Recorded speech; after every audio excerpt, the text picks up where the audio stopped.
for a brushable. But you're watching Everfree Network.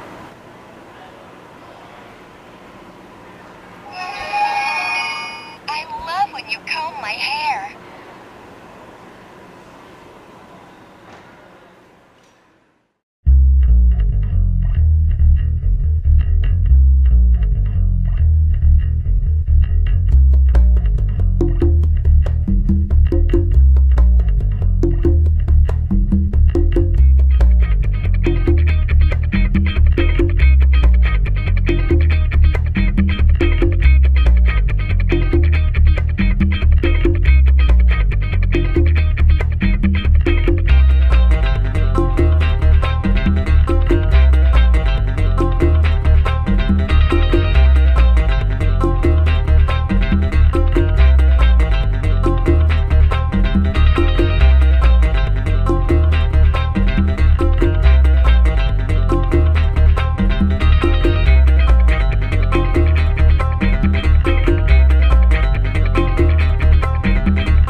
How you doing out there, everybody?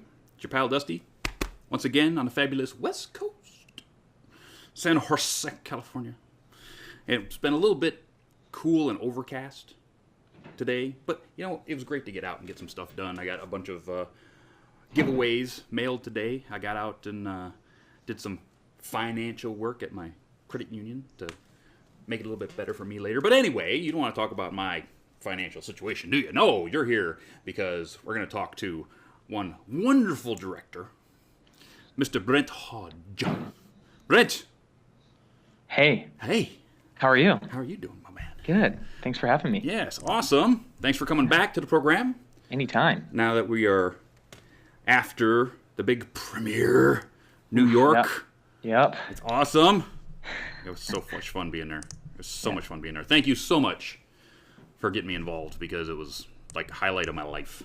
Oh, it was a highlight of my life, and the fact that everything was just so smooth from the red carpet. Bronies came to the red carpet, to the show was sold out in 5 hours, to Robert De Niro saying he wanted it, to Morgan Spurlock picking it up, to the after party being just packed. We'll talk about all of that stuff, man. It's going to be It was wild.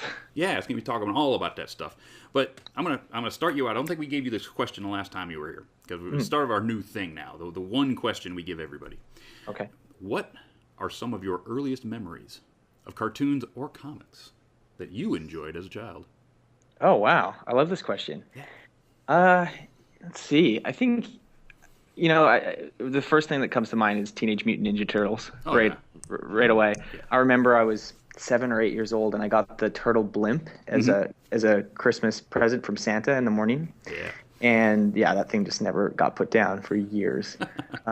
Played it, it was just everywhere. There was I find that there's a lot of cartoons now. There's a lot of different channels, and it wasn't like that back in the day. You got one, and it was everywhere. You wore a Teenage Mutant Ninja Turtles T-shirt. You had the backpack. You had your favorite character. You did cosplay in that character. You had the toys. You played the video games. You watched the show. Everything was based and manifested by one show back then. Yeah, you didn't have cable. You didn't have Cartoon Network. You didn't have Boomerang. You didn't have any of those, basically. No YouTube, nothing. And I remember just I was so infatuated with the show. And, after we watched the episode, we'd go and play and then maybe rewatch the episode. And I had a VCR just taping them all the time. It was so cool. Yeah, you kind of know you're going to end up in film when you're starting. You know where the record button is on the VHS. Yeah. Also the show, the movies were filmed in Vancouver, and I grew up in Vancouver Island, so there's so much buzz around the city. My friend's dad was the trainer for Splinter. Ooh. He was like the off-camera trainer and did the karate and taekwondo with him, so we thought his dad was like this massive hero who actually knew Splinter personally, when really we find out later it's actually just an actor. But just a guy. Yeah. So next question. After getting this film pretty much edited, ready, you weren't getting much traction for this film No. at festivals.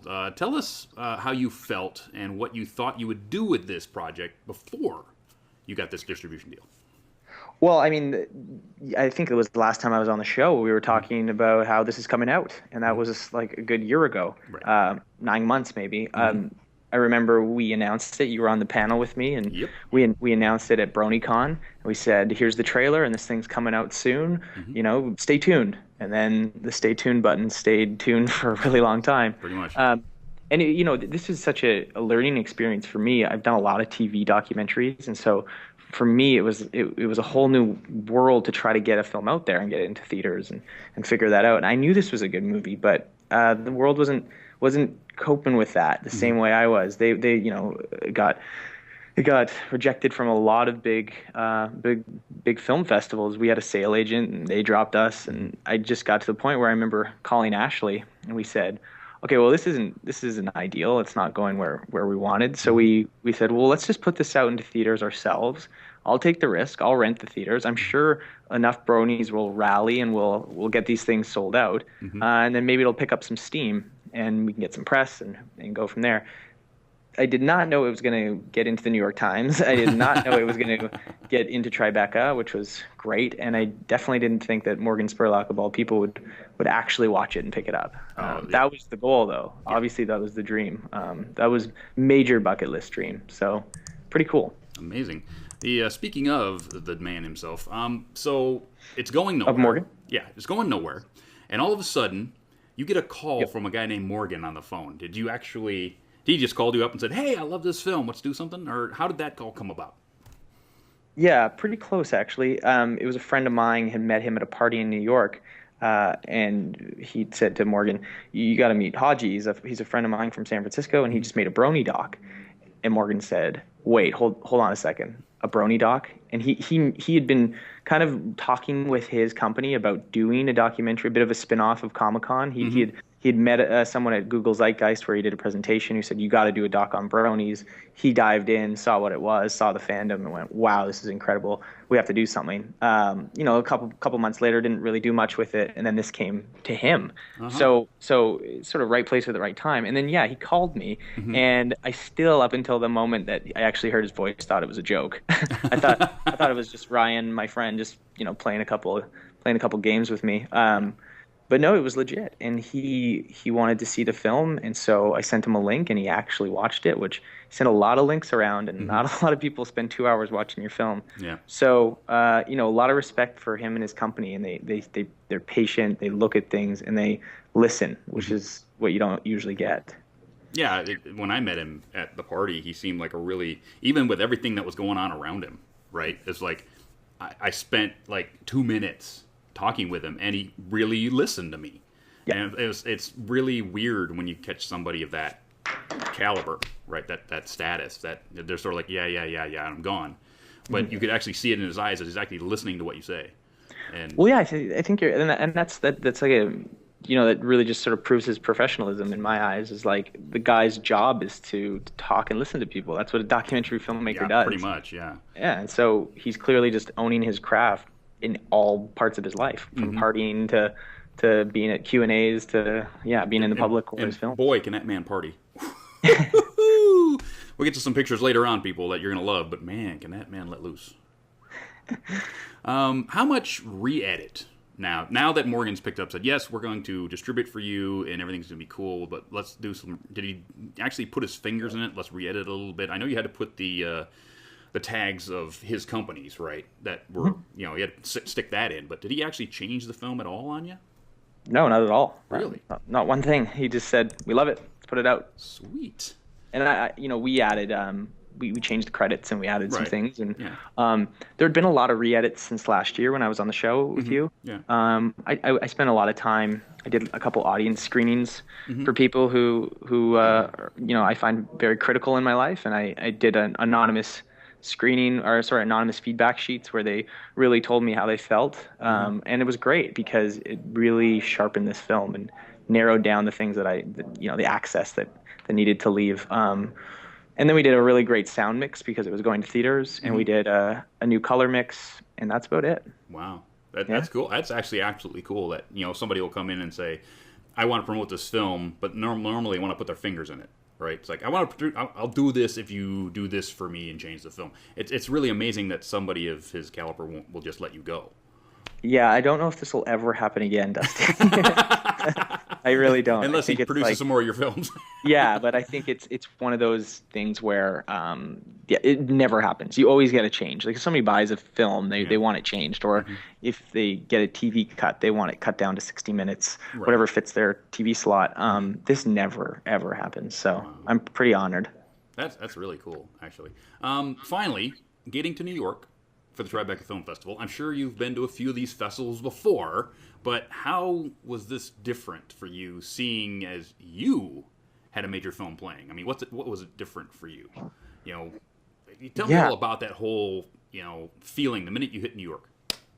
Well, I definitely have never hit New York the same way. There was just an abundance of energy. It's spring, and everyone's having fun. And I'd never been to Tribeca, and I didn't realize what a great festival it is. Okay. And then when I got there, I sort of started to realize how much buzz our film had. And I just, you kind of, there's 100-something films in this festival. You can very easily get lost in the shuffle. But no, this one got showcased more than I could ever believe.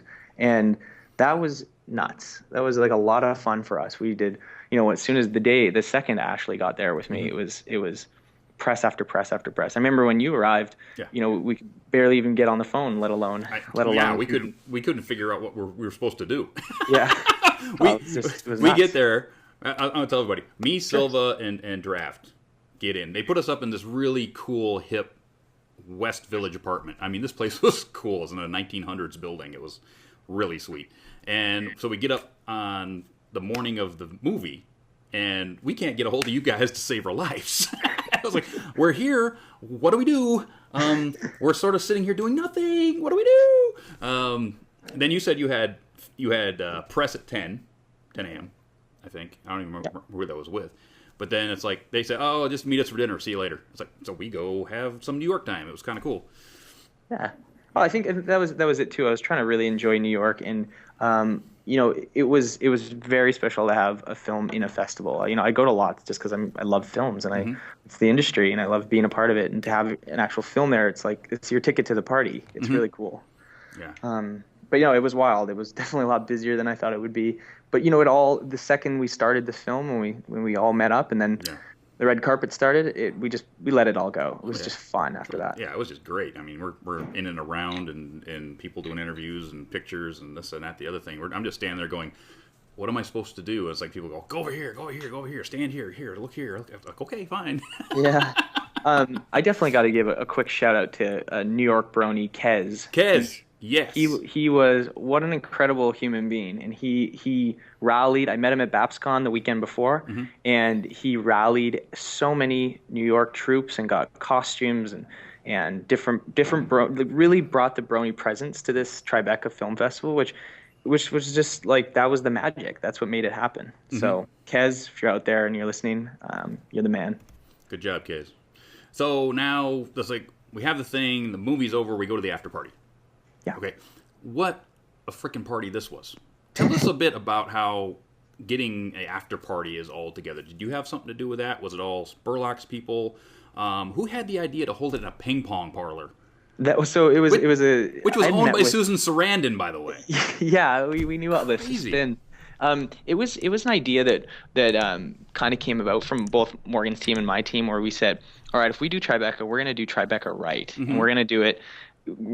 Everybody who comes to this film, and this is what I want from this film, is that you get to be a Brony for one day only. That's it. Yeah. Whatever that means, and whatever that means to you, you get to be it. And so, for a general audience who doesn't even really know what a Brony is, I wanted them to come to this film and then come to an after party that was all friends, homegrown, a lot of fun, and just party, have a good time. The same kind of things that I was seeing when I was going to these conventions. Yeah. It's just a lot of people celebrating friendship and having a good time. So we sort of pitched it to Morgan's team, and they have a lot of connections in New York, with different alcohol sponsors, and we had Uber give free rides home to people. We had the nightclub Spin, which they've done a lot of work with and have had their parties with. We had Mane and Tail give away gift bags at the end. We had Brony tattoos, big Brony gold balloons. We had a Brony photo booth. We had Silverhound DJ. You name it. This was the party to be at. I went 27-2 arm wrestling. That's right. We had we had arm wrestle the manliest Brony. Big banner, arm wrestle the manliest Brony. Now, I had agreed to arm wrestle one guy, Morgan Spurlock, and I get there and there's this banner, arm wrestle the manliest Brony. I was like, oh, I'm in trouble now. I should have told you that. I should have warned you. It was all right. I rolled with it. Like, the only guy that seriously beat me was this grip. I did not get his name, but he was a movie grip, and that guy had a forearm like a Popeye. Wow. And he had a short arm, so when he pulled me in, I was out of position. Oh yeah, he was gonna beat me. I knew the minute he put his arm on the table, it was like, yeah, he's beating me. Did you beat Morgan? I did beat Morgan. Heck yeah, I beat Morgan. Wow. Oh yeah. Of course. Might have to have a rematch at some point. At some point. Okay, Tribeca is over, and we're still rolling along. Bit of a hangover from that weekend, and this weekend you're in Vancouver. DXON Festival. Yep. Who said some nice things about the film, by the way, because I actually read some stuff that was on there. They're really nice stuff. Where else will we find this film soon? Well, it's going. It's everywhere. I think the big thing for me was definitely focusing on Tribeca and then Doxa in Vancouver. Mm-hmm. The thing with Vancouver is it's Ashley's and my hometown, as well as DHX Studios, which does the show up there. Yep. So there's a lot of love for My Little Pony and for Bronies in that community, and I just can't wait to play this at home. That's coming up on Sunday, and it's just like I've just been dreaming about doing a show in my hometown forever. And this is the first time we're ever going to show anything. And being Canadian, it's our Canadian premiere. So we're playing the Playhouse, which is a massive auditorium. Is it's it? Like 700, 800 people. Ooh, I can't wait. It's like ridiculously close to selling out. So if you're a Vancouver, Seattle area Brony and you're coming up, get buy tickets. ASAP. Get your tickets. So that they've already added a second showing, which is at 8:00 that night at the Van City Theater. It's just a phenomenal thing that's happening here, and the fact that it's just going to be so much fun. Friends, family, everyone's coming to this one. I'm excited because I'm going to do something completely stupid. Yeah, I'm going to do something completely stupid. What's that?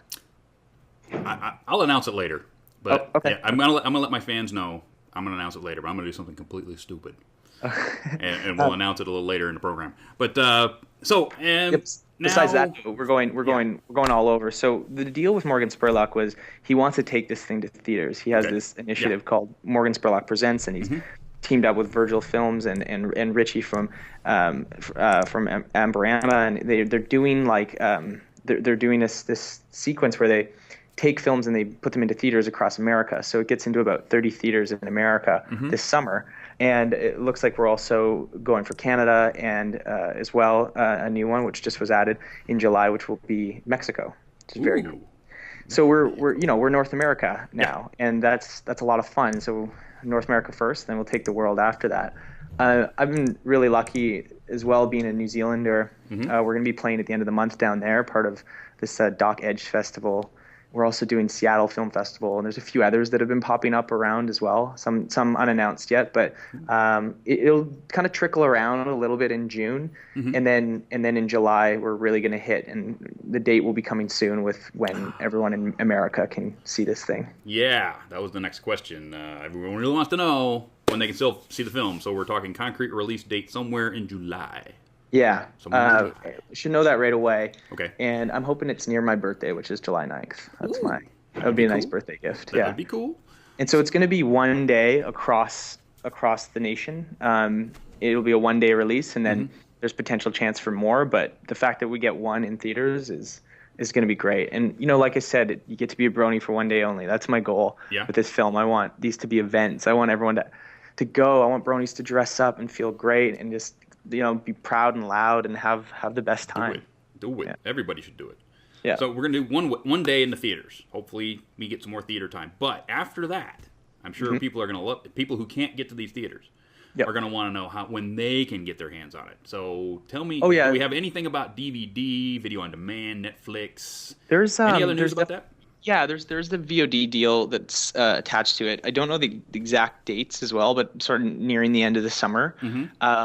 I'm really pushing right now for DVDs to be released at BronyCon or a Comic-Con of some kind. So we'll keep you posted on that. Okay. I think this posted versus the one when we were talking last year is much more concrete. Yes. So this is going to get out to the world. And yeah, this summer it's going to be summer of Brony. This is happening. Summer of Brony. So sometime by the end of this summer, before we get into season 5, we're probably going to see this Netflix on demand to basically roll us into season 5.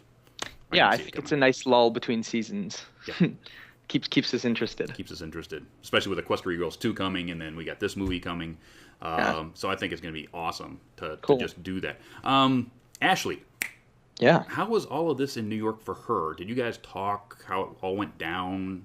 After that, after you get back, it's like just head on a swivel. It's like, did that just happen? Tell us a bit about Ashley's time there. Sure. I mean, I've been really good friends with Ashley for a long time, and we, in the last sort of year and a half, we haven't been able to connect as much because we've just been both so busy. She's in Haitian and they travel, and my company's been doing very well, and we travel a lot. And so New York was a great chance for us to just hang out again. And we went to the show on Saturday, the after party, and then all day Sunday, Ash and I got to hang out together, and we went to a few Tribeca films and went for dinner, and it was phenomenal. It was a celebration.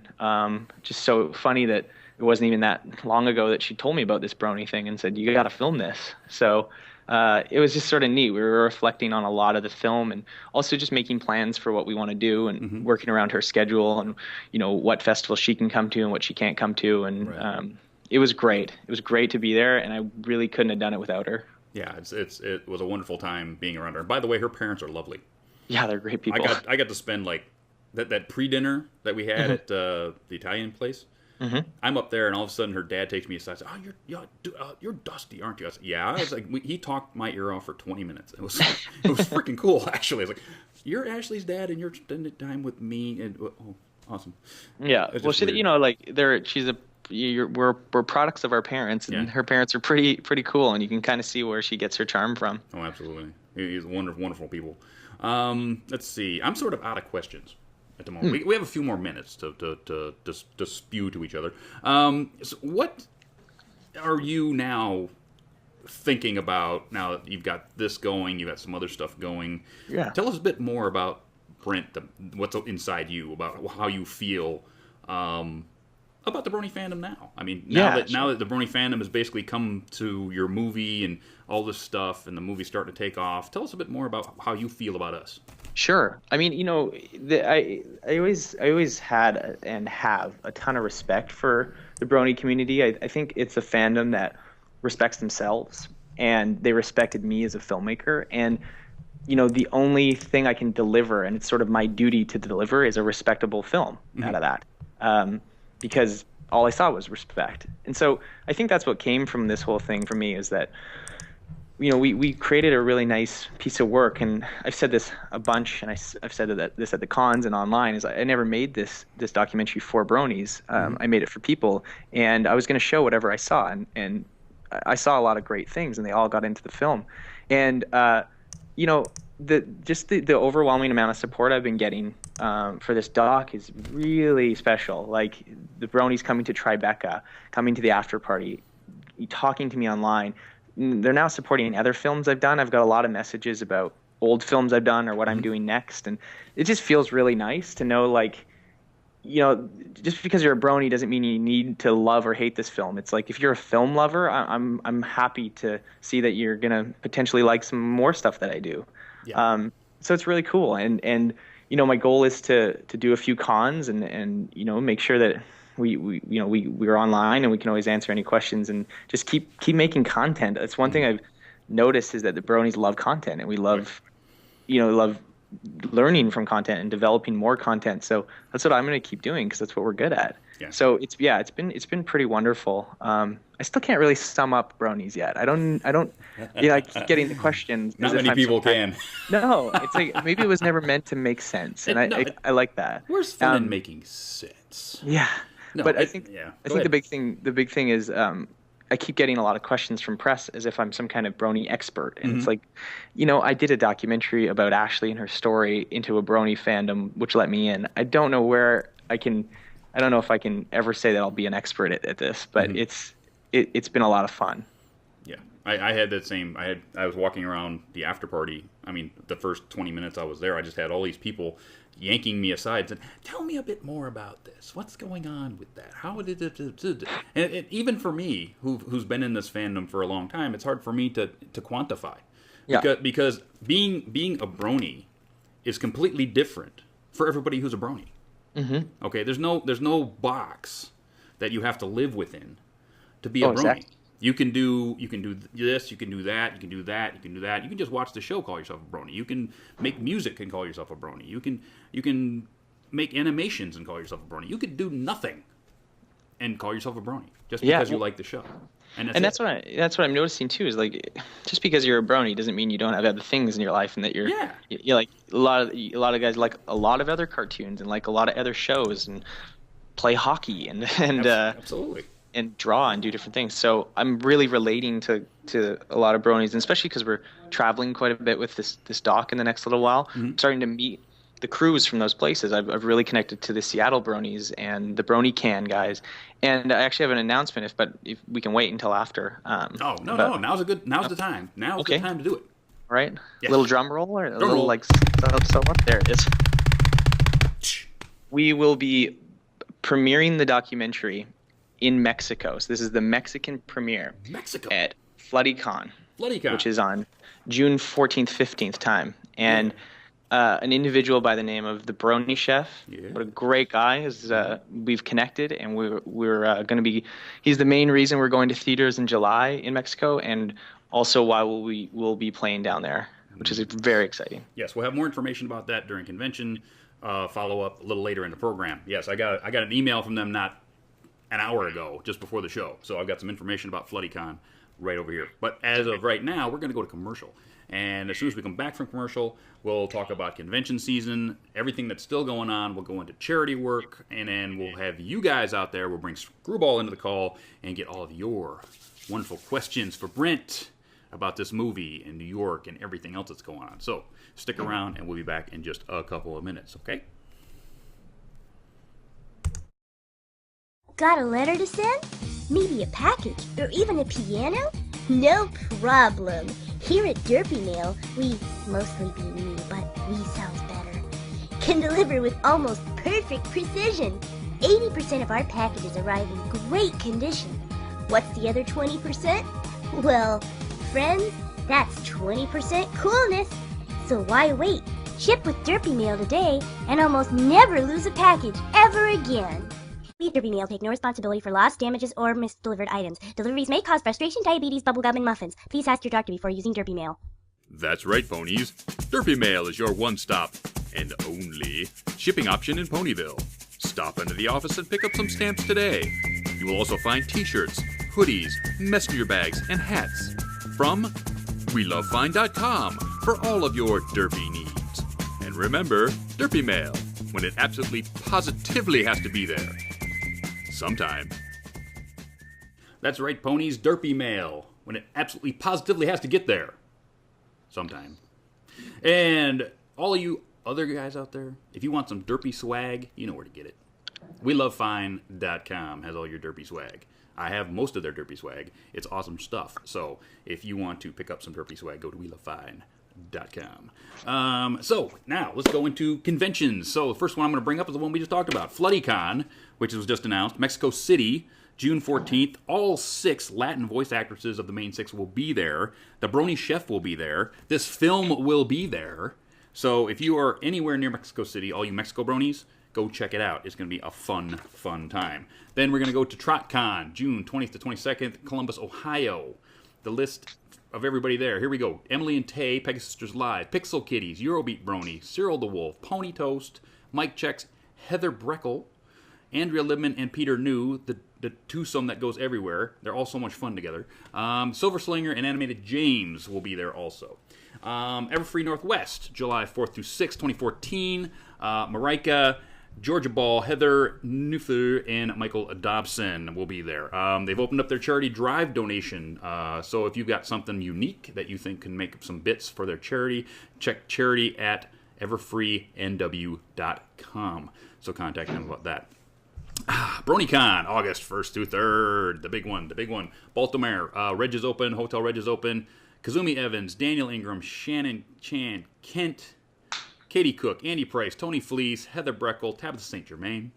And now, Rebecca Sochette, singing voice of Twilight, voice of Sunset Shimmer, will be there. They also have opened up their swag shop. So remember the plushies that sold out next year? They're coming back. Go pre-order and you'll get one. They also have t-shirts, so check out their swag store at their website. GalaCon, August 2nd and 3rd in Ludwigsburg, Germany. Nicole Oliver, Living Tombstone, Julia Mainin, who's the German Twilight, and Jennifer Wiebe, I think that's how you say it, German Pinky are going to be there. Pixel Kitties, and now, they just announced, M.A. Larson himself shall be in Germany. So check that out, all you European bronies. Also check out their latest promo animation on their site. It is awesome. Oh my goodness. It is cool. You need to check out that animation. Brony Can, August 22nd to 24th, Richmond, BC, Canada. Amy Meberson, Georgia Ball, Nicole Goss, and Daniel Ingram himself shall be there. They are also sponsoring a showing of the Brony Tale at DOXA Film Festival in Vancouver. The main one. Check their site for details on how you can win 2 tickets to the 8 p.m. showing of that film. So check that out. Nightmare Nights, Dallas, Texas is coming. Nightmare Nights, October 24th to 26th. Guests are Tabitha St. Germain, Brent McKillop, and Full Papers, and this bald guy right here. So we're all going to be there. Reg is now open. Hotel code is MLP, and that gets you hotel rooms for $104 a night. Check out their website. Lots more come on. DerpyCon South is ramping up. Grand Brony Gala is ramping up. Kathy Westlock's going there.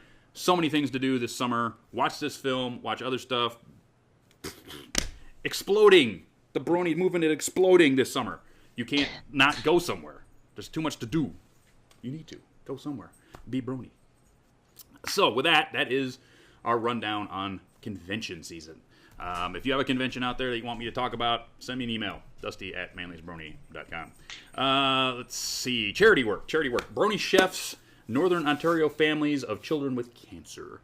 We did 236 bits, so we did not break the 500-bit total, so no Trixie with that one. But we do have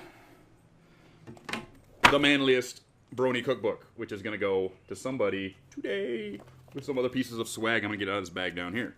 So I have a hat full of names for this one. So we're going to pick this one right here. And that name is Joseph Schreiber. Joseph, you have gotten the giveaway this week. So that I'll contact you after the show, maybe in a couple days. It's going to be a busy week. But we're going to have that. How do you guys like my new hat? Oh, this is awesome. It goes with the rest of my cowboy outfit now. Cool, black Bartish. Round top. Love it. But now that is out of the way, we have a new charity for Brent. Brent is the ALS Society of Canada. Brent, you want to talk about it? Yeah, I did a documentary with a woman by the name of Catherine Calder. She's a musician in a band called The New Pornographers, and her mom died from ALS, Lou Gehrig's disease in the States, and she died a few years ago, and during that time, Catherine recorded an album in the living room while taking care of her mom, and it's just a really beautiful story, and yeah, she's a great woman, and so this is going to ALS Society of Canada to raise some money for them. Yep, same one we did last time. He was here about a year ago, so we're going to do it again. So giveaways this time. Seeing as nobody wants to have the Funko Trixie, the Funko Trixie is going out this time. So Funko Trixie, anything, $5. Funko Trixie is going out. Not only that, but 5 packs of the collectible card game from Bot117. Thank you very much, Bot. So that's those. I'll even throw in one of these, which is the GM Barrow author card for the playable card game that she left some around here. Not only that, I got one of these that I picked up in New York, which is the Brony Tail promo flyer.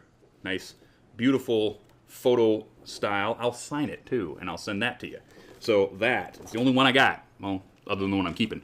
But that's the only extra one I got. So that's going to you with this giveaway. Now, if we break 500 bits, not only will you get also this Michael Dobson signature card, signed right here, but you'll also get my Cheerly right here.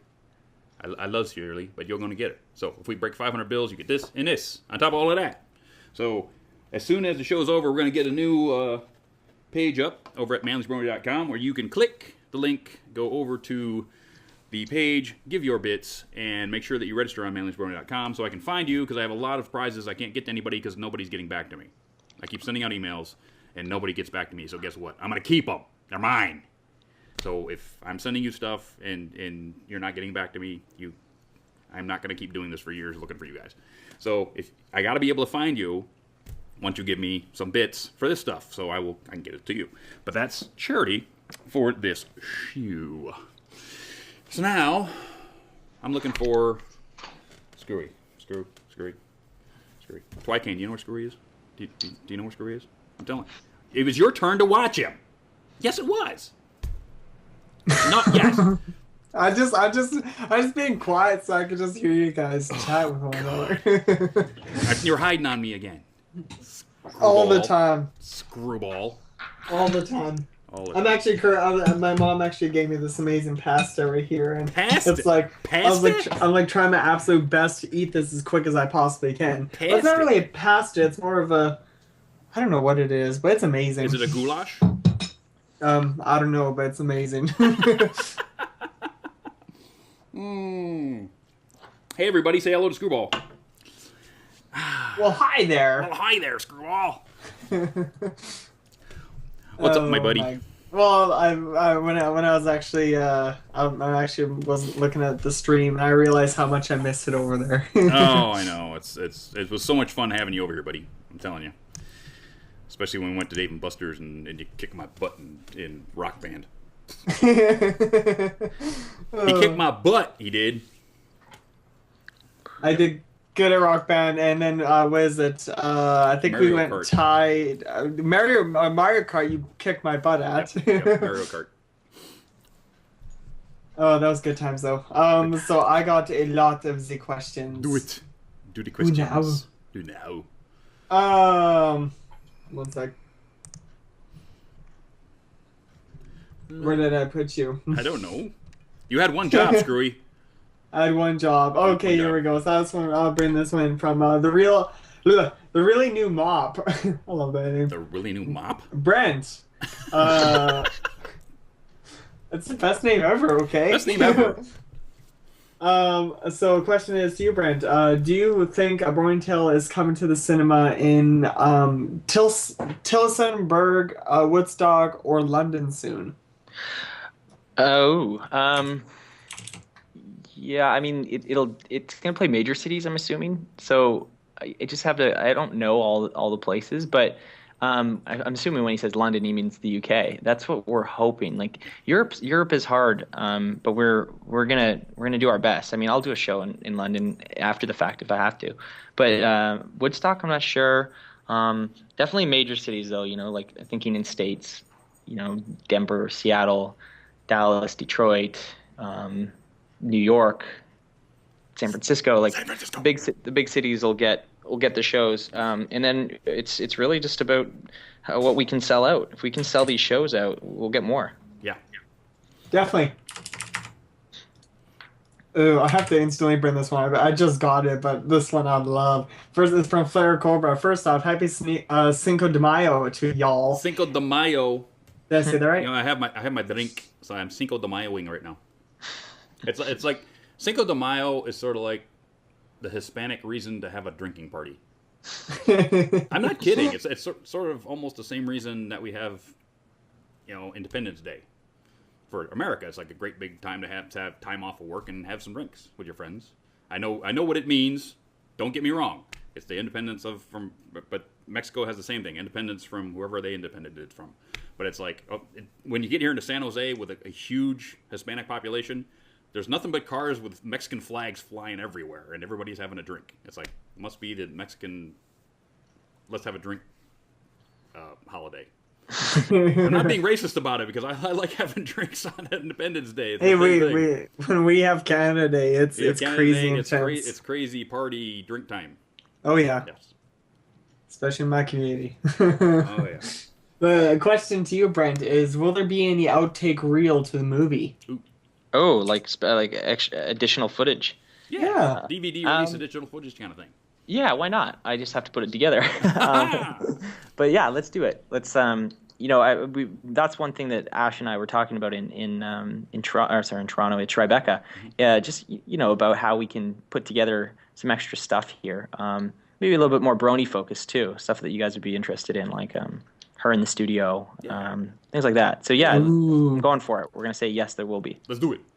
Dude. Oh, so this one's from Dirty Ken. Questions for Brent. Who is best pony? And if I do see you at the BronyCon for you in August, would you want your favorite pony on a curtain, and will you sign it for charity? I would love my favorite pony on a curtain. I would sign anything for these charities. So yes, absolutely. And my favorite is Rainbow Dash. And not really a reason in particular at the moment, but I just feel it. Mm-hmm. He's got the feeling. Oh, don't worry, mine's Applejack. Very almost Fluttershy and Applejack. No, Applejack and Fluttershy are almost tied right now. Oh, They're really? almost tied right now. It's been a very hectic past few weeks. Who's better? I don't know. There you go. I also really like, this is a new sort of thing. I really like Spike. Just because he's just there when you need him there.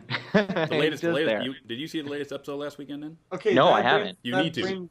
Does he have a special? Yeah, it was basically Equestria Games, and it was a Spike centered episode. I think you'll like it. Oh man, cool. Yep, check it out. Let's see if I can find that. One sec. I'm trying to. There's a question that was okay. This is for Bot 117. Question for all. What do you think of the Milo Pony Friendship is Magic newest episode? I haven't seen it. Yeah, I mean, Dusty probably. We just saw it, the Equestria Games episode, which I think really it struck a chord with me, because I've been in that situation that Spike was in, singing badly in front of a lot of people. Because when I was in 9th grade choir, oh yeah, I was. Yeah, Brent, if you see it, it is the most cringeworthy thing. It's the most cringeworthy thing ever. But it's so I was the only bass voice in 60, and we had a 4-person solo, and they picked me, and I cracked like a glass. It was bad, right in front of all of these parents, and it was horrid, and it affected me the entire time I was singing the rest of the concert. I just couldn't sing a note. It was really bad, and it took me a while to get over it, and it basically it's hit. I think anybody who's been in that situation will sympathize with Spike in that situation. And this is one of the things that I love about this show, is that they know how to tell a wonderful story that resonates with a lot of people. I mean, almost everybody's been in that situation where you feel like you've let people down, and and those people will let go of it before you do. You just really need to move on and be better for it, and take your mistakes and be better for it. And it's really a great, wonderful story. And people who are having issues with this episode can go, it's a wonderful episode. Shut up. I actually did just a episode review with Ramble, Wubs, and Index, and that was the main topic, was that song. Yeah. Well, no spoilers for Brent, because you can go watch it. You're gonna love it. Yeah. Next. This one's from Nora Mermaid. Question for Dusty and Brent. How surreal was it for you to be walking the red carpet at movie premiere with Morgan Spurlock? I'll answer that if you want, Dusty. Yeah, I mean, for me, it's like making movies are what I love to do, and then the extra stuff's just a bonus. But having Morgan there and we had like a big Rainbow Dash costume, and a lot of bronies came, which was that was really important to me. It was just to make sure that the community was there and didn't completely get shunned by like the film industry, or felt shy from the film industry, but came out and said, we're bronies and we don't care that this isn't our convention. We're going to show you that we love having a good time. That was just unreal. So the red carpet was perfect. It was sold out in like 3-4 hours or something. It was just, I couldn't have asked for a better time in New York. Yeah. I hardly remembered him. I mean, I walked past him twice before I remembered who he was. I was like, I hadn't seen that movie, and I hadn't seen him in anything else except for that movie, and that movie was 10 years ago. So, and he looked a little different than he did then. He still got the mustache and everything else. And he come up to me, pat me on the shoulder, and go, "Oh, Morgan, how you doing?" And he just came up as a regular guy.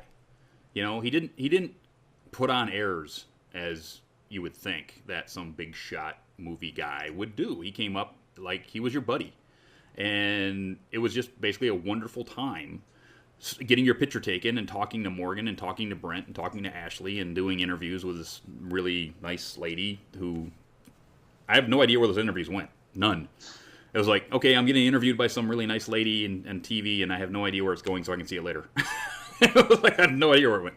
But it was really surreal that you're sitting there and people want your time and people want to take your picture and all of this stuff. It was pretty dang cool actually. So. Next. And I was at home. Sorry, dude. No, I'm just teasing. I just like to. I like to tease.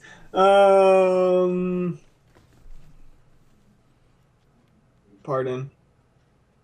Ooh, so this one is from Agent Rules. Congrats on the success of the film at Tribeca. I was wondering how involved were you in the distribution of the film into theaters, or was that more Morgan Spurlock's domain? That was definitely Morgan's domain.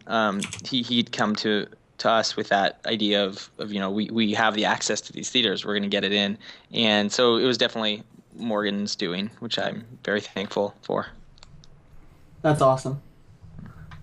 Ooh, so this one's from Buttons. No question about comment. I'm so happy for Brent and his success. Congratulations. Look forward to seeing the film in Boston. Right on, Buttons. Shout out to Buttons. I met him at BabsCon a couple weeks ago. That guy's. Oh yeah, he's one of my dear friends. He's amazing. Yep. Yeah.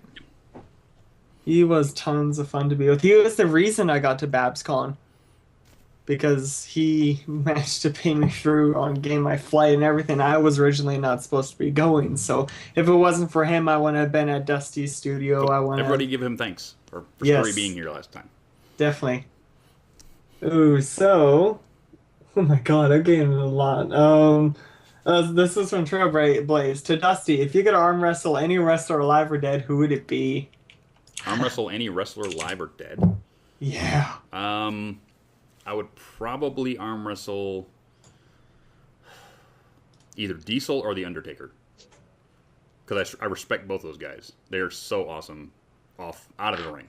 They're really good guys, and I'd really like to know them over a beer sometime. Diesel's actually from Detroit, so it'd be nice to talk to another Detroiter. And Undertaker is another biker type guy, so I think that talking to either of them for any length of time longer than 10 minutes would be kind of pretty cool. Hey, Screw, I got a question. Yo. Did Vinny, or I think his online handle might be Dirty Kitten, we were just chatting online before the show, and he said he was going to throw in a question. That was Dirty Kitten earlier. Oh, that one was? The one with the curtain. And oh, perfect. All right, cool. Yeah, that was his. Awesome.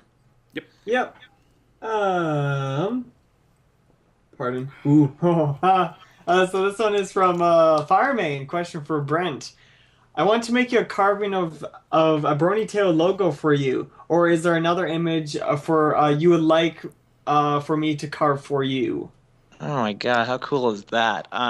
Yeah, I'll tweet you. I'll tweet you something, but that I can get you whatever you need. That's so cool. He makes these awesome carvings. I'm sure you probably have seen them before. They're amazing. Oh yeah, they're really cool. Let me get this out of the way. You can see the World Championship belt hanging on the wall right there. It's mine. I want it.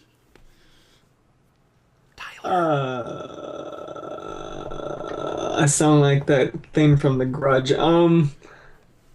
Where it's an inside joke. Oh yeah, here we go. So this one's I'm Trevor Blaze has been bringing a lot of good ones here, so I'm bringing this one up from him as well. To the guests, what did you think when you first heard of the Bronies? Oh, yeah. I mean, I thought it was so interesting. Ash brought it up, and she showed me a few emails she'd been getting, and I just couldn't believe the whole thing. And so, I think the big rude awakening for me was going to Brony, the first BronyCon that we went to, which was the one at Pennsylvania Hotel. Was it? No, what was it called? It was in New York. It was the New York one, and that was like my eyes were wide open to this thing. But no, I got it. Like, I think it's cool. Cool. Oh, I'm doing a lot of clicking, copying, pasting, all that sort. Actually, the Brony Chef is currently watching our show right now. What's up, Chef? And he just wants to tell you, Dusty, that he's actually hearing this in the kitchen in the Marriott courtyard. What? Really? You know what, Chef? I'm hungry. Why don't you make me a hamburger? I'm full. My mom made this amazing pasta. Yeah, I'll be eating dinner after this because I'm starving. But anyway. Thanks for catching it. Thanks for catching it at work, dude. You don't have to go that far, but thanks a lot. I've worked in a kitchen, so doing that is actually kind of crazy. Amazingly enough. Next. My dad used to work at Kitchen 1.2, actually. Mm-hmm. So this one is from Red Card. Question for Brent. This is like a dream kind of question. Do you think this documentary will be eligible for next year's Academy Award? Whoa. That's pie in the sky right there. Hey, there's no harm in trying. No harm in trying. Thinking about that every day too. You know what? Like, I think that there's some rules. Tribeca is definitely you have to get into a festival before you can apply, and I know Tribeca is a qualified one. Mm-hmm. I think it needs to have a week-long run in New York and a week-long run in Los Angeles. It needs to be reviewed by the New York Times. It needs to be or of that caliber, which I believe we've had now. I guess that's considered a review. Mm-hmm. So hey, if Bronies want to try to sell this puppy out in LA for a week, in New York for a week, then why not? We can apply. Let's do it. I'll see the rules. I'll see what it takes. Check out the rules. Get back to me, and I will put the word out of what we need to do. What you want to do, I'll put it on the show and say we need to do it. Love it. Love it. We're halfway there already. Let's do it. Mm-hmm. So this one is from Pink Pearl Apple. Question for you, Dusty: is there a charity you support? I support all the charities. I mean, I give money to all the charities that we have, just by buying the prizes and shipping them to you guys. I mean, that's my money. That's you guys give your money to them, and I give my money to the prizes so that you guys will give the money to the charities. So basically, all of this comes out of my pocket, or I get help from Carradwin to get this stuff done. So I support everybody. I support them all. If you want to get technical about it, Wounded Warriors project is one of my favorites, because I had an uncle who came back from Vietnam completely screwed up, and if Wounded Warriors was around at that time, he might not have taken himself out. So it's a bad scene. So it's one of my favorites is Wounded Warrior project. That's awesome. So this one's from the Brony Chef. Would you make a documentary on European, Canadian, or Mexican bronies? I guess I'll have to go to Mexico first, and that's happening. So, yeah, I mean, for me, it's like I don't know if I'll make another Brony film or a show, but never say never. I definitely, I was talking to Dusty before about this. We're really looking into spin-offs and different ideas that can kind of get generated from this, and we love this idea of fandoms and pop culture and comic related. I find that like my film company's found this really neat zone that we're in. So yeah, I'm never gonna say never to that. Cool. I'm still reading. There's so many questions coming in right now. So this one is from Ian Bollinger. Question is, will it receive a rating from the MPAA, or whatever the Canadian equivalent is? If not, what do you think it'll be? Right. It'll definitely be. First, shout out to Ian. That guy's the man. Thank you so much for sharing this film online all the time and supporting it and telling all the bronies about it. He's a truly great guy. And yeah, Ian, I think we have to do that for it to go into theaters. I gotta look at all the things I need to do with this film for deliverables. But I think the rating. You can ask Dusty. Dusty can follow up. Yeah, it's going to be a G-rated movie. I mean, there's nothing. I don't think anybody swears in it once. No, it's like Docs is a all ages show. There's like my old colleagues and friends are bringing their kids. So yeah, no, this is going to be pretty. Yeah, it's a G-rated movie, guys. It don't even worry about it. Because if it's PG, I wouldn't be able to watch it. And then there's me playing violent video games before this. So this one is from so this one's from Dragoon 77777. Question for Brent. What was the most enduring quality that you've seen from bronies? Oh man, yeah, that's a really good one. I want to pinpoint this into you know what I think it is actually. It's bravery. I think it's like it's a quality that's that's not that easy to achieve. And I know you guys don't see it that way. You just see it like, well, I like to show, and I don't care about telling people, and I don't care about celebrating that. I think there's a lot of qualities to the actual show that you watch, and that gets brought out. But the fact that a lot of bronies just came to Tribeca dressed in their pony shirts, came to the after party dressed as they dress, and didn't care what everyone else thought, and that's been happening and is going to happen with the screenings of this. That is very admirable. I like it. No, I always wear, whenever I go to work and stuff, I always wear my belt buckle, or I always have a brony necklace on of like one of the characters. And Nice. Okay, now this is kind of getting off topic, but one of my managers at work, he's like you're amazing for being part of that podcast and doing all that awesome My Little Pony stuff. I'm like, well, thank you. And then he's like, I was interviewing someone he was interviewing someone for work where I work at Future Shop, and he says that this guy was originally working at Superstore, and this guy's like, at Superstore, everyone over there watches My Little Pony. And then Don just starts laughing, and then he's like, what is he? He's like, we have one particular guy in our feature shop that watches it like religion, has his own podcast, all that. And he's like, he's very well known in the fandom, so get ready for it if you'll see a guy running around with pony stuff, so don't be discouraged. I'm like, oh, no way. That's cool. But so this one is from Agent Rules to Brent. What was your favorite part of BabsCon? Favorite part of BabsCon? My panel? No, I'm kidding. I think my favorite part was watching. So I haven't been to a convention. Went to Canalot Gardens. I've been to the first BronyCon, or the BronyCon that Ash and I went to, and I really haven't done much as this film was in pitching mode and hiatus mode until it was getting released.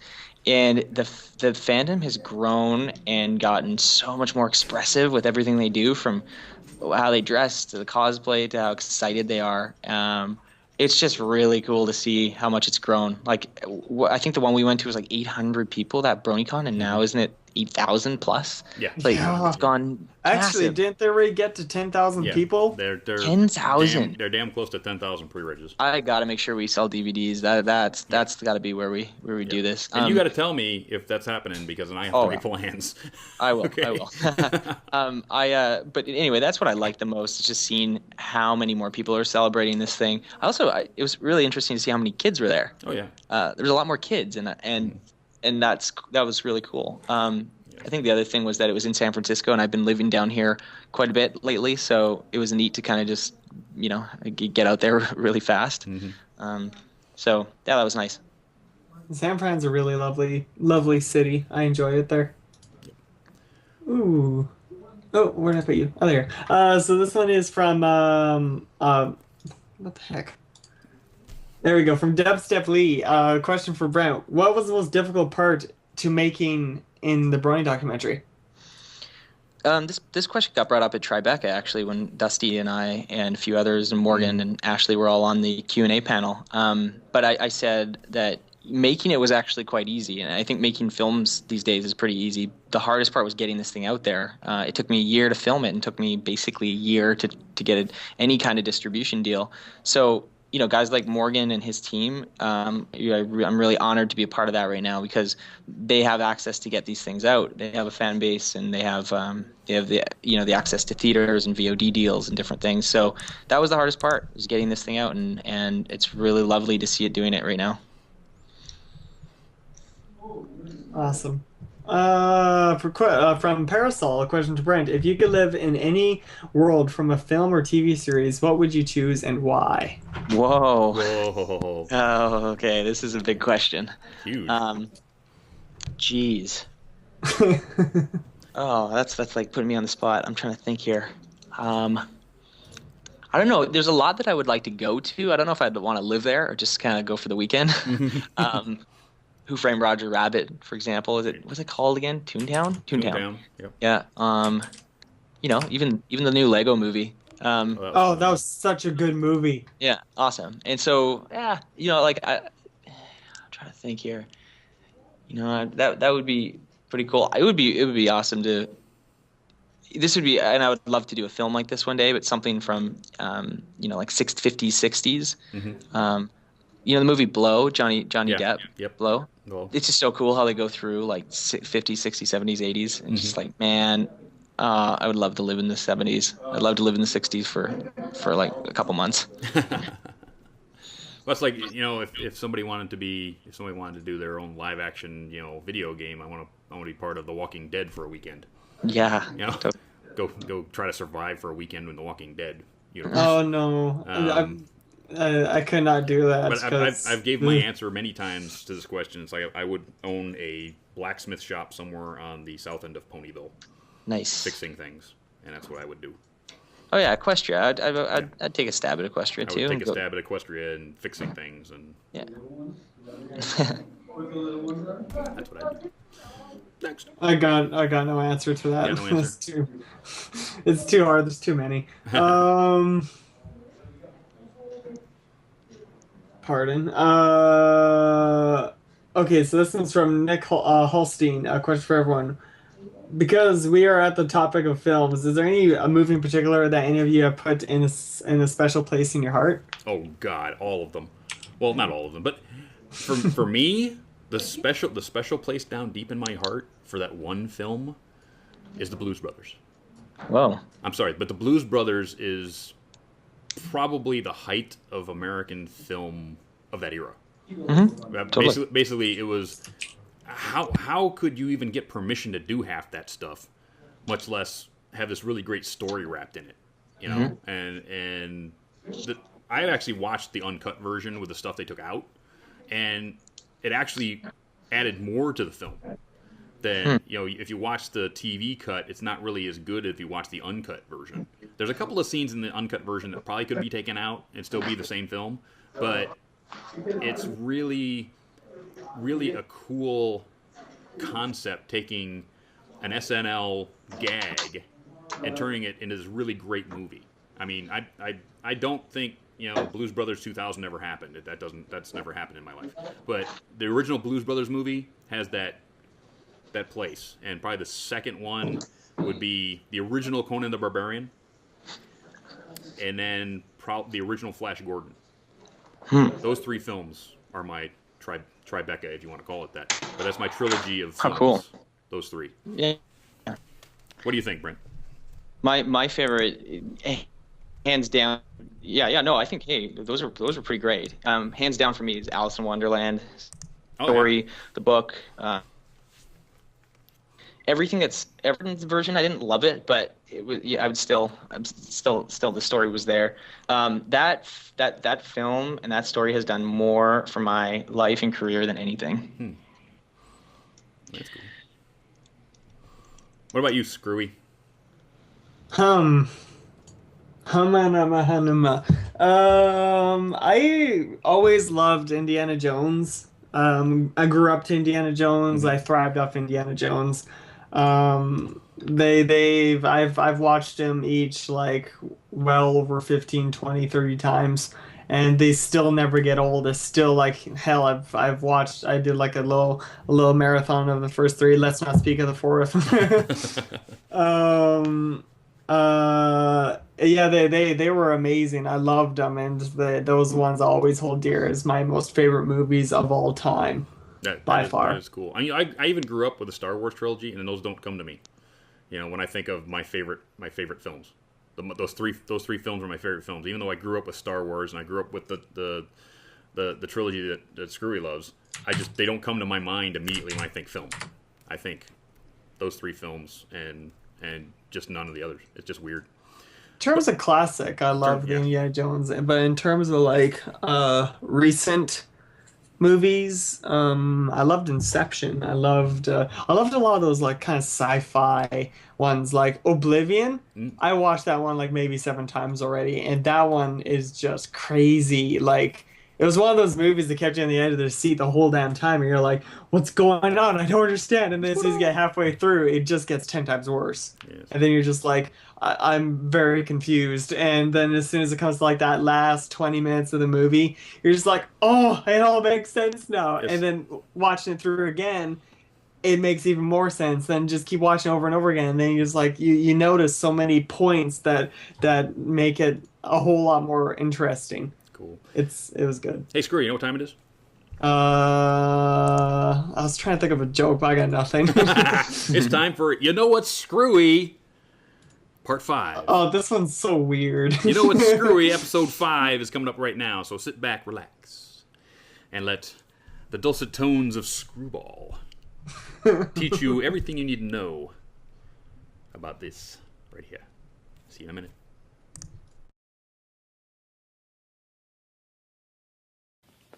You know what's screwy? Robot vacuum cleaners.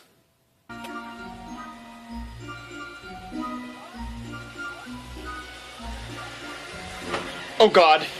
No! Shoot! Dear Lord!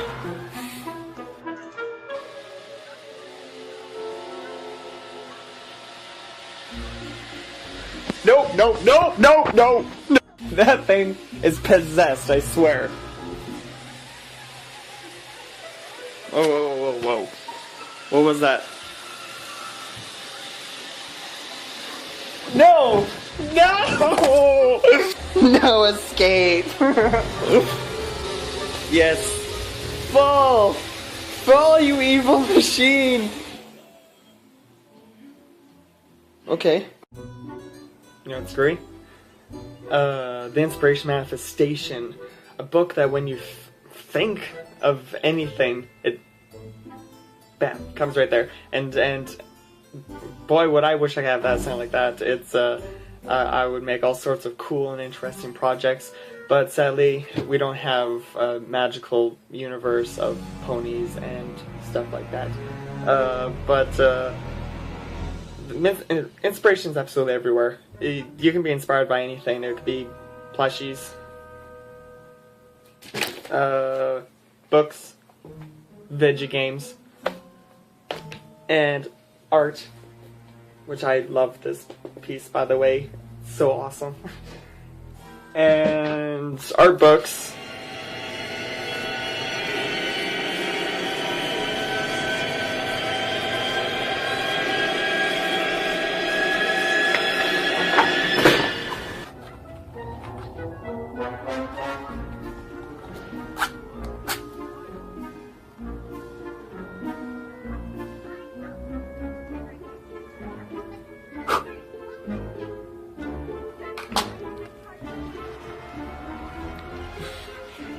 Inspiration can come from anywhere. Screwy, am I have to send the people with the white coats up there? Well, it's kind of like a cult, wasn't it? It is. It was kind of like a cultish thing there. I'm going to have to take that Dead Space book away from you for a while.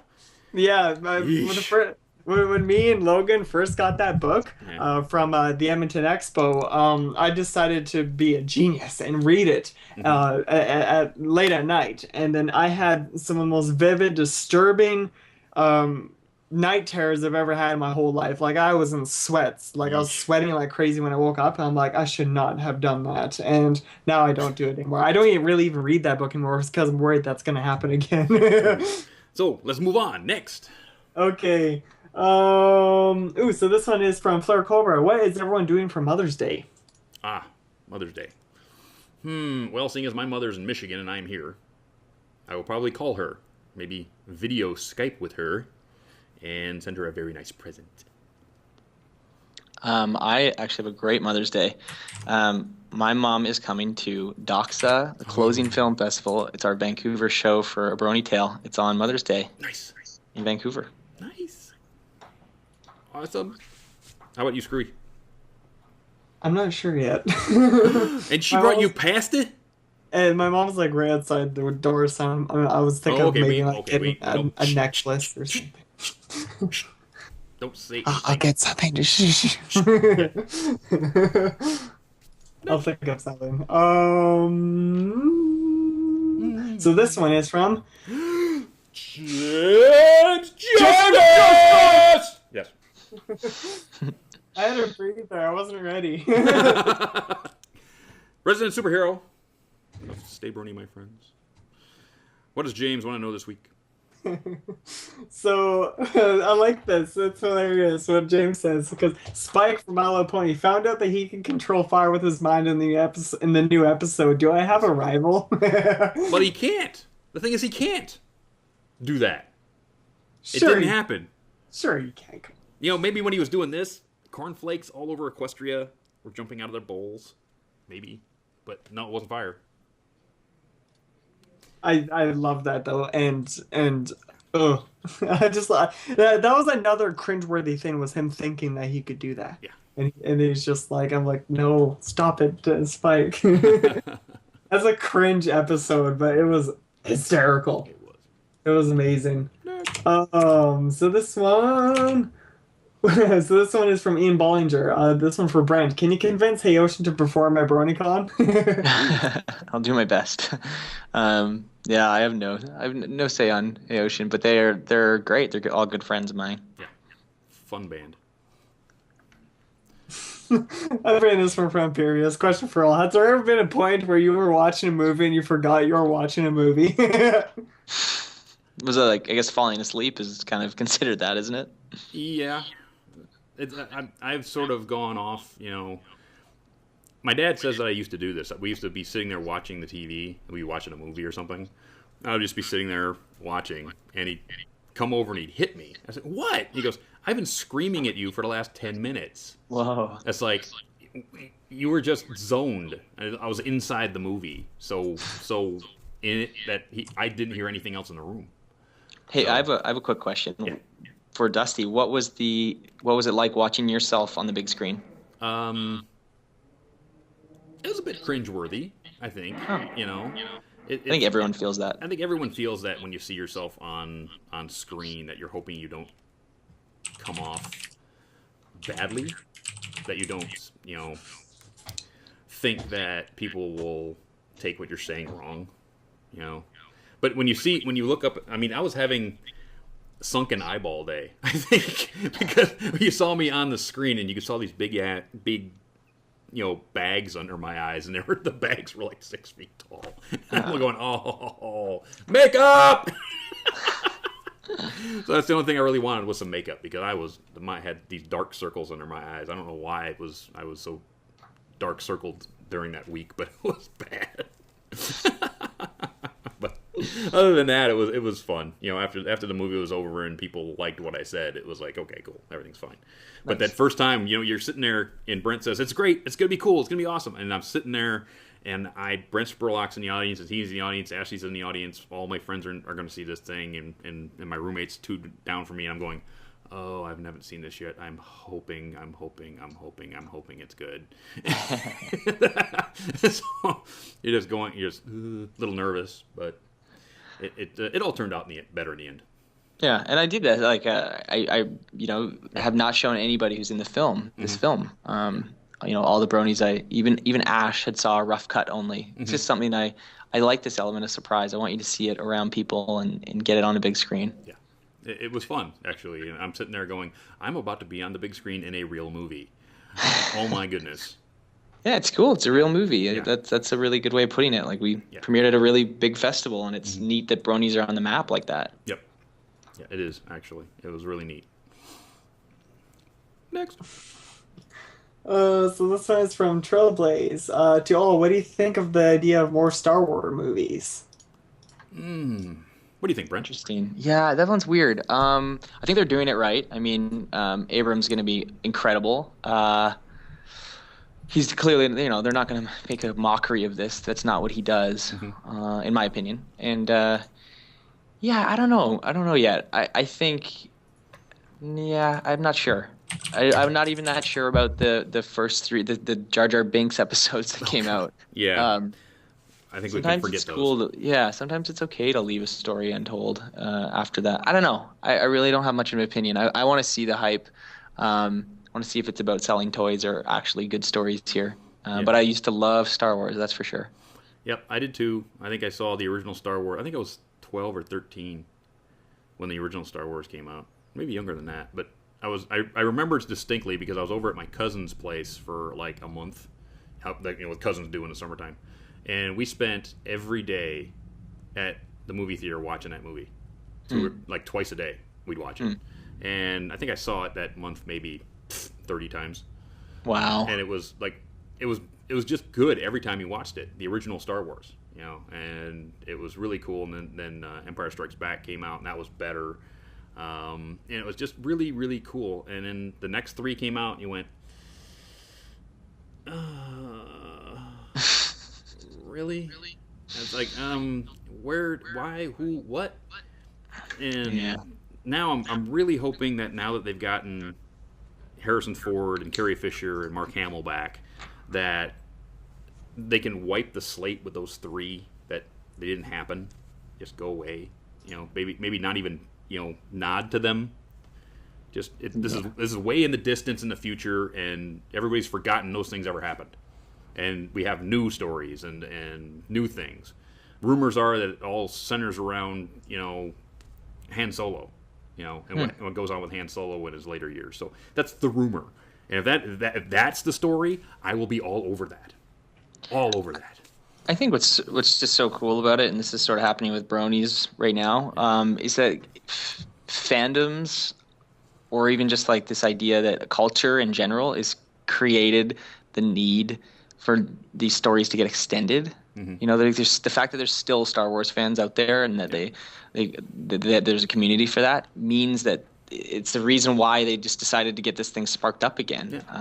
Think about so many stories that just sort of come and go. A lot of shows do one season and they're gone, and you never see them again. And it's just kind of fascinating. Look at Firefly. Firefly as a fandom is huge. And that show was only around for a little while. Then it got canceled. Then it got brought back because of the fandom, and now it's going away again. Yep. And it's like, okay, will the fandom have enough traction to bring it back even one more time with some other production house or some other channel? Because it keeps, some shows will keep bouncing channels, trying to find that fandom to bring it. It happened with professional wrestling. Professional wrestling bounced channels, and its fans just kept going from channel to channel to find it. Yeah. And the smaller channels will end up picking up these shows that it's 1 million viewers per show, pays the bills. On NBC, that's not enough, but on some little cable channel, that's plenty for their advertising. Yeah, and even just like money in channels and viewers aside, it's like people are creating this. It's like one guy named George Lucas decided to make up some stories, and then it got huge and he made a lot of money. That's great. People are creating this world, and they've made this world, and that is just so phenomenal. Yeah, that's what's kind of cool about Star Wars. That's what will probably keep me hooked in. I can give you a story about that. We were watching Mythbusters last night because it was May the 4th be with you. They were doing their Star Wars episode, and of course they were doing their stick Luke in a tauntaun, for to keep them warm on the ice planet of Hoth. Well, during the movies, it said absolutely nothing about how cold Hoth is. None. So they couldn't come up with anything to do their test to. Well, how cold is Hoth supposed to be? So they actually went into a role-playing game that was written by a fan that was actually approved by Lucasfilm, that Hoth is supposed to be between minus 20 and minus 61 Celsius at all times. So that's what they used, was basically something written by a fan, which was okayed by Lucasfilm, to basically do their test. I was like, and that's the kind of thing that happens with fandom, is like everybody gets into this universe, they want to be a part of it, and they write things, and that's what's happening with Brony, actually. There is so much fan fiction and ideas about what these side characters are. I mean, Derpy for one. Okay, most everybody as a Brony says, well, she's a mail mare and she's got this daughter and she's maybe in a romantic relationship with Dr. Hooves, maybe, and that's not in the show. She's basically in the background doing whatever, but at no time is she seen with a mailbag. It's incredible. At no idea, right? Well, besides the whole, I think the reason why they got that idea was because of when she dropped that piano and everything on. Oh yeah, but that's deliveries, not mail. Yeah, well, honestly, it could basically be the same thing. It could easily be the same thing. But there you go. But it's how we as a fandom want more out of this universe because we think that it could have more, that it should be more, that it can be more than what is coming out in canon, because they have to take all this time to create these things. It takes a year to make an episode between story and approval by Hasbro and animation and layout and all this other stuff. When we as a fandom can sit up in our rooms and write fan fiction however long we want to, and just put it up there and come up with these ideas of what's going on with background characters, and people go, oh yeah, that's probably happening. Vinyl Scratch is probably a DJ in Canterlot at night, and she's dating Octavia because opposites attract, and she's trying to get like first chair in the Royal Canterlot Symphony, and Vinyl is supporting her with her music money, and it just goes on and on and on. It's really cool. It's just so neat to be part of something like this in my own way. Yeah. And it's just like the amount of content and the quality of content that's coming out. I've said this to so many people. I'm like, you should see some of these spin-offs. Yeah. Go on YouTube. Some of them are better than the show. You should see just a promo video for Galacon. Yeah. Go to Galacon's website after this and just watch the promo video. Okay? The BAPSCon was very impressive. The BAPSCon one was pretty impressive too. And it's like, these are just people doing promos for conventions, not actually doing shows. Yeah. And it rivals what DHX is doing. And I mean, it's not as good as DHX, but it's damn close. If any Bronies out there who animate want to do any kind of promo for a Brony tale, I'm not going to say no. Just let you know. I'm not going to say no about that. I think the most show accurate I've ever seen come from would either have to be Flufflepuff or Jan Animations. Those two are just oh my god. Jan got his stuff pulled down by Hasbro because it was too good. Wow. It was too good. People were it didn't just go by that, but wasn't it Jan also stating almost of the point of it being part of it? Yeah, he worded it badly. But anyway, but the thing is, Hasbro had to make that move because it was too good. People were mixing it up with DHX and mixing it up as Hasbro approved stuff when it wasn't, and because it was too good, because it was that awesome. Now, they should hire his butt, bring him over from Europe, and put him in a chair to work on the show, because he's that good. But I don't know where it's going to go from there. He actually got a couple of things approved and put back up on YouTube. I don't think Buttons Adventures is going to be, because... Don't Mind at Night. I don't think that's going to... Yeah, Don't Mind at Night got put back up, and the thing he did for the other documentary got put back up. But I don't think Buttons Adventures is going to get put back up, because he basically was using canon characters to do this new storyline, which I'm sure Hasbro's going to want to do at some point with those characters. So you can't really steal those characters and do something with them. But it's one of those things where it's getting the line that blurs between fandom and the content holder, the IP holder, is getting more and more blurred. Look at what happens in Star Wars fandom, because there's a lot of really great Star Wars fan films out there, lots of them. And there's a group here in San Jose that does nothing but lightsaber battles, and they're basically do stunts. And the 501st Legion is being used by Mythbusters and all these other shows whenever they need a big, if they're doing some Star Wars thing, they'll just call up the 501st Legion, who's a bunch of fans that do the Stormtrooper costumes when they need a bunch of Stormtroopers in a scene. It's like, if you need Stormtroopers, get it approved by Lucasfilm, and you can use the 501st. It's just, the line is blurring all the time. All the time. And I love it. I love it too. I love just being able to play in these universes. And as long as you don't step over the line, and you know where the line in the sand is, then you can have some fun. If you try to go over that line, then the IP content people have to do what they have to do. And as long as you understand that, you can have a good time. You know what, Screwy? Sorry, I just Violet 117 sent me the most adorable Flufflepuff image in the world. I'm retweeting this and I'm sending this to Flufflepuff. Screwy. I'm sorry, I'm having a heart attack. Middle of a show, I'm having a heart attack. Yeah. Okay, I'll bring in this one. I've been saving this. We're at that time, Screwy. We're at that time. I saved this. We need the saved question. The good last question. This is this is legitimate 2 questions. Okay. This one's from Flufflepuff himself. Yes. And the question is, you wake up from nap and realize Pillow was outside the whole time, so who was Pillow? I don't understand the question. Susan Sarandon. Susan Sarandon was your Pillow? Susan Sarandon was Pillow. Okay. Yeah. I'm going with it. Who was your Pillow? Yeah, no, I'm going with Susan too. There you go. No, Flufflepuff was Pillow. No. You don't understand. Flufflepuff is Chrysalis's pillow. I'm not going against Chrysalis. No. She hurt me. I can take her. Maybe you could, but I won't. I won't go up against that. No. I don't want that jagged. I don't want that jagged horn sticking through my throat. I can take her. Nope. So with that, we are at the end of the program. So I want to remind you guys that we do have a T-shirt out there at Redbubble. Go to the Everfree Network page and you'll get this T-shirt right over here over my shoulder. Love to see you guys wearing this T-shirt. I got Trish working on a new one. She's got work to do for BronyCon, so as soon as she gets some of that stuff done, she'll be working on the new T-shirt design for us. So that's going up right now. So check that out. And with that, we're pretty much out of here.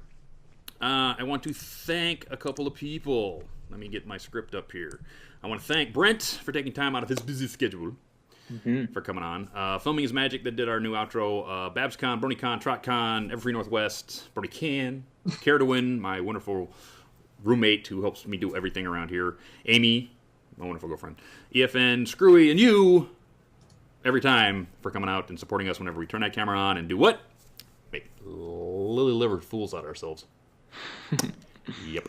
Next show guest, we're going to be right after the season finale. Season finale is coming up next week. Whoa. So when we come back, season's over. Season's over. I know. It's sad. This is the worst possible possible thing. But we'll have something to talk about. We'll talk about the season finale, 2-parter, and hopefully we'll have a surprise guest I'm working on. So I can't really tell you who it is. Doesn't even tell me. Nope. I don't even tell him. So with that, we're out of here. Thank you all very much for coming by, and we'll catch you in 2 weeks when the season's over and the long pony drought begins. So we'll catch you then. Bye-bye. First night.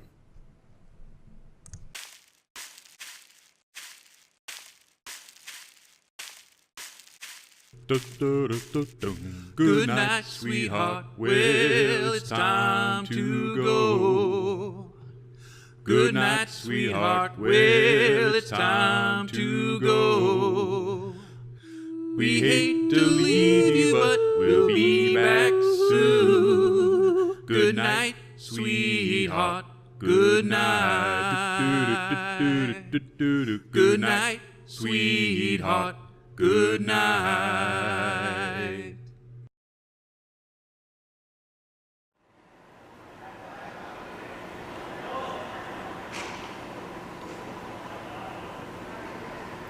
What do you use for a brushable? But you're watching Everfree Network.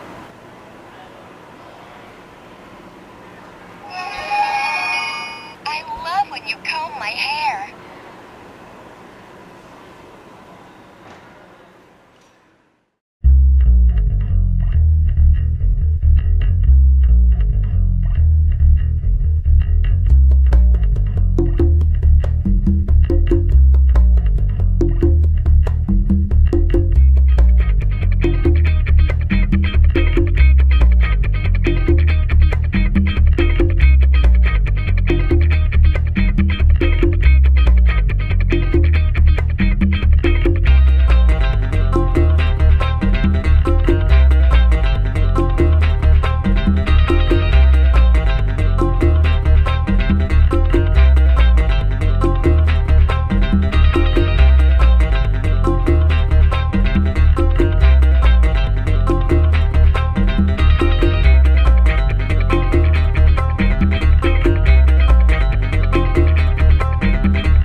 How you doing out there, everybody?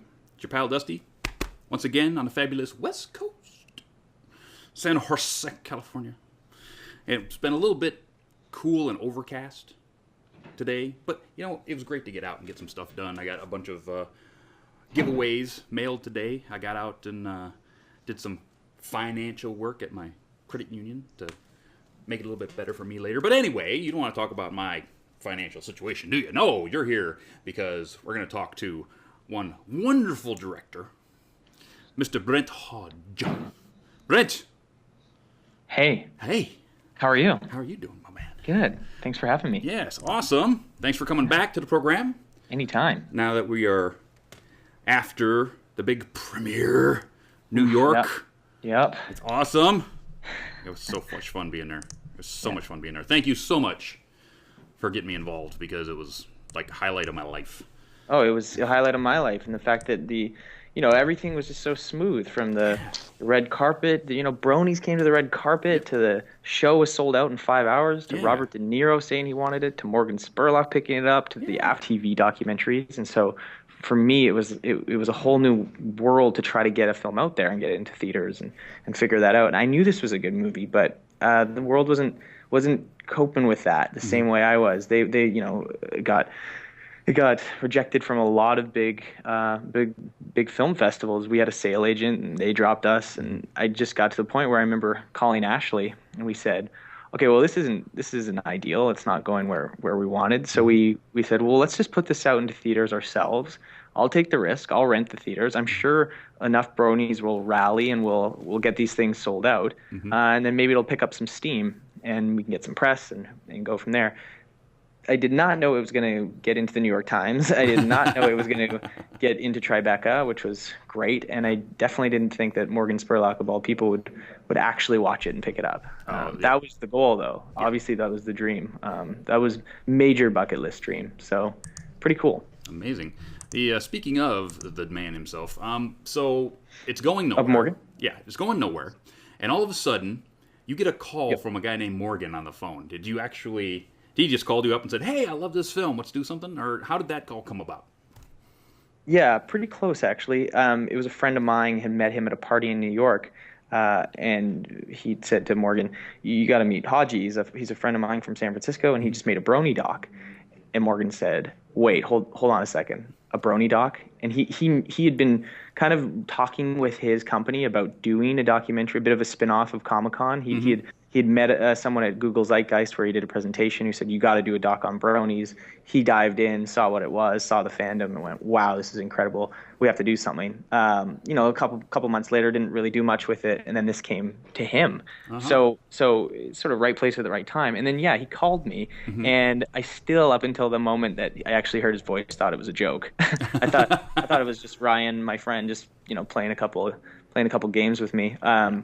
But no, it was legit, and he wanted to see the film, and so I sent him a link, and he actually watched it, which he sent a lot of links around, and not a lot of people spend 2 hours watching your film. Yeah. So, a lot of respect for him and his company, and they're patient, they look at things, and they listen, which is what you don't usually get. Yeah, when I met him at the party, he seemed like a really, even with everything that was going on around him, right? It's like I spent like 2 minutes talking with him, and he really listened to me. Yeah. And it's really weird when you catch somebody of that caliber, right? That status, that they're sort of like, yeah, and I'm gone. But you could actually see it in his eyes that he's actually listening to what... Party being just packed. We'll talk about all of that stuff, man. It's going to be great. Wild. Yeah, it's going to be talking all about that stuff. But I'm gonna start you out. I don't think we gave you this question the last time you were here, because we're the start of our new thing now, the one question we give everybody. Okay. What are some of your earliest memories of cartoons or comics that you enjoyed as a child? Oh, wow. I love this question. Yeah. Let's see. I think... the first thing that comes to mind is Teenage Mutant Ninja Turtles, right away. Yeah. I remember I was 7 or 8 years old, and I got the turtle blimp as a Christmas present from Santa in the morning. Yeah. And yeah, that thing just never got put down for years.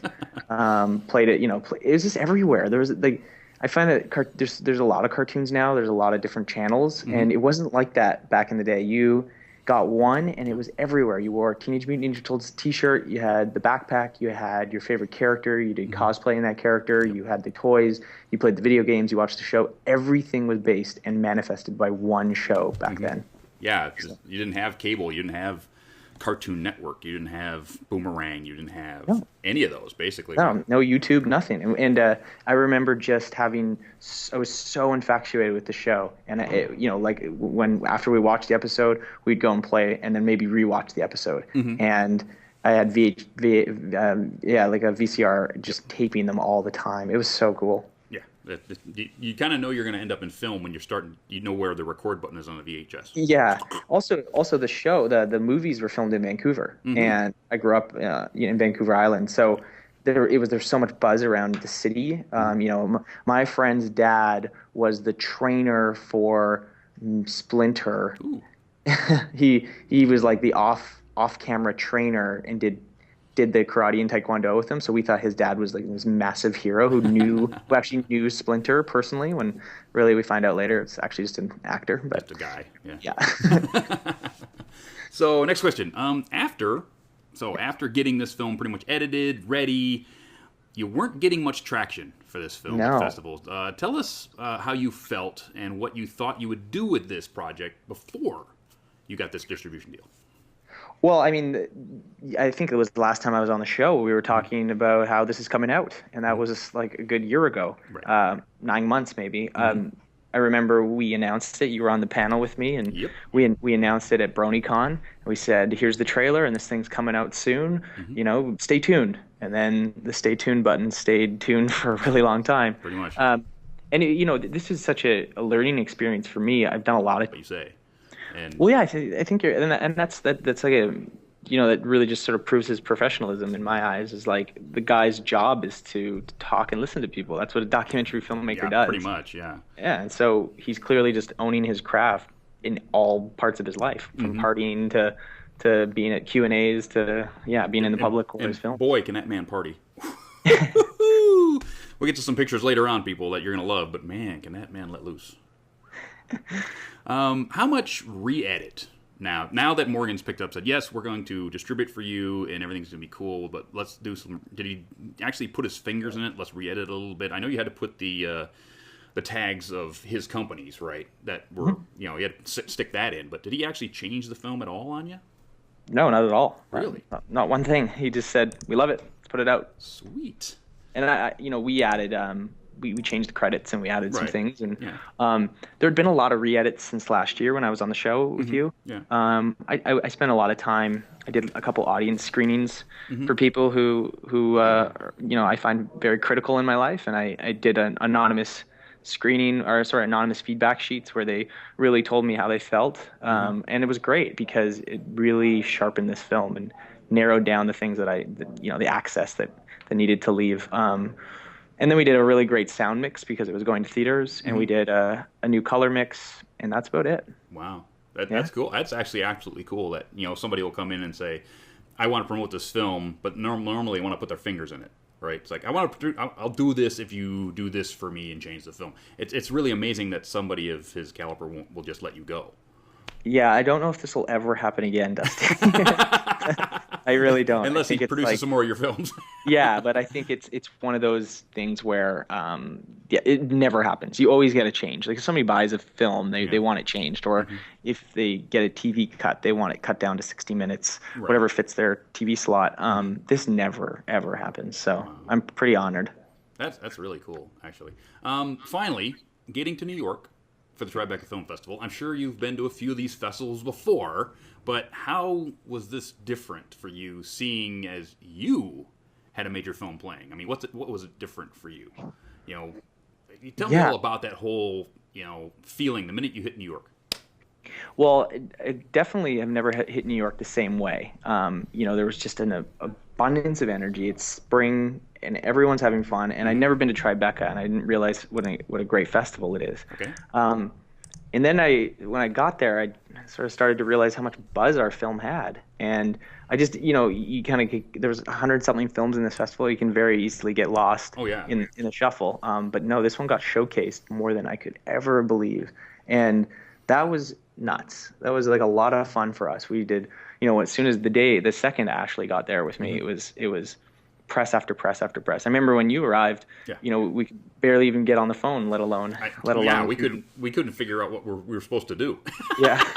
We get there. I'm gonna tell everybody. Me, Silva, and Draft get in. They put us up in this really cool, hip West Village apartment. I mean, this place was cool. It was in a 1900s building. It was really sweet. And so we get up on the morning of the movie, and we can't get a hold of you guys to save our lives. I was like, we're here. What do we do? We're sort of sitting here doing nothing. What do we do? Then you said you had press at 10 a.m., I think. I don't even remember who that was with. But then it's like, they said, oh, just meet us for dinner. See you later. It's like, so we go have some New York time. It was kind of cool. Yeah. Well, I think that was it too. I was trying to really enjoy New York, and it was very special to have a film in a festival. I go to lots just because I love films, and it's the industry, and I love being a part of it. And to have an actual film there, it's like it's your ticket to the party. It's really cool. Yeah. But it was wild. It was definitely a lot busier than I thought it would be. But the second we started the film, when we all met up, and then the red carpet started, we let it all go. It was just fun after that. Yeah, it was just great. I mean, we're in and around, and people doing interviews and pictures and this and that, the other thing. I'm just standing there going, what am I supposed to do? It's like people go over here, go over here, go over here, stand here, look here. Like, okay, fine. Yeah. I definitely got to give a quick shout out to New York Brony Kez. Yes. He was, what an incredible human being. And he rallied. I met him at BAPSCon the weekend before, and he rallied so many New York troops and got costumes and different really brought the Brony presence to this Tribeca Film Festival, which was just like, that was the magic. That's what made it happen. So Kez, if you're out there and you're listening, you're the man. Good job, Kez. So now it's like, we have the thing, the movie's over, we go to the after party. Yeah. Okay. What a freaking party this was.